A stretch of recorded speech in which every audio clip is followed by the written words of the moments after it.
जिंदगी जीने का तरीका उन्हीं लोगों को आया है। जिंदगी जीने का तरीका उन्हीं लोगों को आया है जिन्होंने अपनी जिंदगी में हर समय मुसीबतों को पाया है।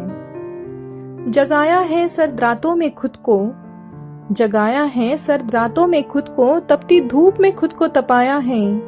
वही हुए हैं सफल जिंदगी में, वही हुए हैं सफल जिंदगी में, और उन्होंने ही इतिहास रचाया है।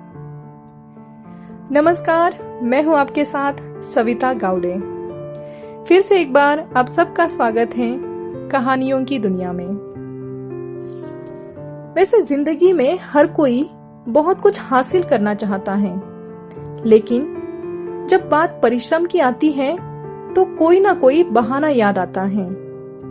जैसे मेरे पास तो टाइम ही नहीं है, या मेरी तबीयत कुछ ठीक नहीं रहती, या मुझे सपोर्ट करने के लिए कोई नहीं है, और न जाने क्या क्या।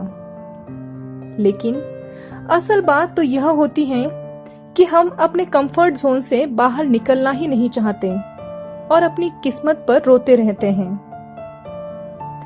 आज हम बात करने जा रहे हैं एक ऐसे शख्स के बारे में जो 90% से भी अधिक विकलांग होने के बावजूद भी न केवल एक लेखक और साइंटिस्ट रहे, बल्कि कैम्ब्रिज यूनिवर्सिटी में सेंटर फॉर थ्योरेटिकल कॉस्मोलॉजी के शोध निर्देशक भी रहे। यह कहानी है विश्व के महान अंतरिक्ष वैज्ञानिक स्टीफन हॉकिंग की। 21 वर्ष की उम्र में स्टीफन हॉकिंग को एमियोट्रोफिक लेटरल सेरुलोसिस नामक बीमारी हो गई थी। इस बीमारी से शरीर के सारे अंग धीरे धीरे काम करना बंद करते हैं और आखिर में मरीज की मृत्यु हो जाती है। जब इनकी बीमारी का पता चला तो डॉक्टर ने कहा था कि स्टीफन हॉकिंग 2 वर्ष से अधिक नहीं जी पाएंगे और उनकी जल्द ही मृत्यु हो जाएगी। इतनी बड़ी बीमारी के बावजूद भी अपनी इच्छा शक्ति और जिज्ञासा वृत्ति के कारण वह 55 साल तक जिए। मशहूर ग्रीक फिलोसोफर हेरोडोटस का कहना है, प्रतिकूलता हमारी मजबूतियों को सामने लाती है। जब आप अपनी सबसे बड़ी चुनौती के सामने सकारात्मक होते हैं और संरचनात्मक तरीके से रिस्पॉन्स देते हैं, तो एक खास किस्म की दृढ़ता, मजबूती, साहस, चरित्र जो आप में ही निहित होता है, भले ही आपको उसका एहसास नहीं हो, वह आपको निखारने लगता है। स्टीफन हॉकिंग चल फिर नहीं सकते थे, बोल नहीं सकते थे, हाथ पैर नहीं हिला सकते थे, लेकिन इसके बाद भी वो पूरी दुनिया में घूमे, कई सारी किताबें लिखी, तमाम लेक्चर दिए, क्योंकि ऐसा करने के लिए उन्होंने टेक्नोलॉजी का सहारा लिया। स्टीफन हॉकिंग वह एक मोटर से संचालित व्हील चेयर से इधर उधर घूमा करते थे। व्हील चेयर से जुड़े स्पीच सिंथेसाइजर से बोलते थे और कंप्यूटर मॉनिटर के जरिए बहुत कुछ समझाते थे।